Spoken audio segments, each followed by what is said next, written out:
Une foule compacte, un cortège monstre qui défile dans les rues d'Alger et converge vers la Grande Poste, lieu symbolique, épicentre du mouvement depuis le début. Après 8 semaines consécutives de manifestations, la mécanique est bien huilée, les slogans bien rodés. Parfois ironiques, souvent incisifs.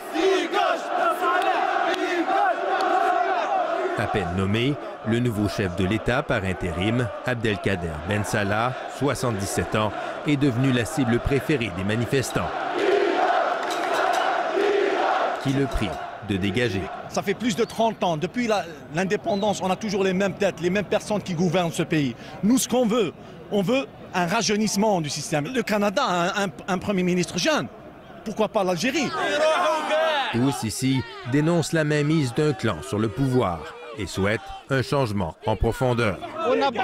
Déterminé, Saïd Fergani parcourt chaque semaine 200 km pour venir se faire entendre à Alger tous les vendredis. Je suis là pour manifester, pour dire à ce système mafieux, corrompu, de dégager.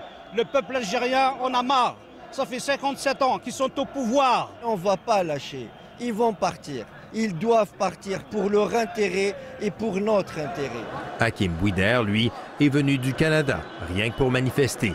Après quelques rassemblements devant le consulat d'Algérie à Montréal, il a senti le besoin de se rapprocher de ses racines. L'Algérie a besoin de tous les Algériens ici qui habitent en Algérie et tous les Algériens qui habitent à l'extérieur de l'Algérie. Ils ont besoin de tout ça. Tous les Algériens, ça prend l'union. Ce qui me plaît de tout ça, c'est que c'est l'union. Depuis une semaine, les Algériens appelaient à une mobilisation record, convaincus que seul un nombre sans précédent de manifestants était en mesure de faire plier le gouvernement. Une démonstration de force, la légitimité par le nombre. Et une manifestation familiale, bon enfant, sourire aux lèvres.